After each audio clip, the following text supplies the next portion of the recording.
ఇక్కడ చూడండి వెహికల్ ఎట్లా వస్తుందో. అసలు రావడం అన్నది చాలా అంటే చాలా రాంగ్. ఇర్రెస్పాన్సిబుల్ గా తను డ్రైవ్ చేస్తున్నాడు. సో ఇలా అయితే డ్రైవ్ చేయొద్దు.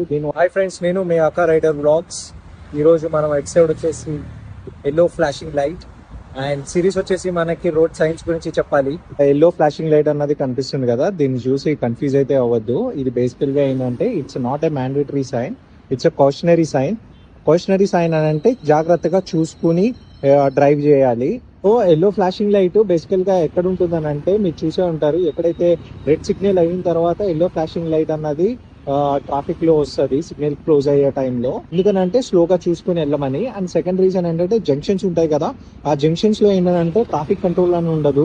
ఆ టైంలో కూడా లైట్స్ అన్నవి కంపల్సరీగా ఉంటాయి. అండ్ థర్డ్ థింగ్ ఏంటంటే నైట్ టైంలో మీరు చూసే ఉంటారు, మిడ్ నైట్ టైంలో ట్రాఫిక్ అన్నది చాలా తక్కువ ఉంటది. సో ఆ టైంలో కూడా ఈ రెడ్ ఎల్లో ఫ్లాషింగ్ లైట్స్ అన్నవి డెఫినెట్ గా ఉంటాయి.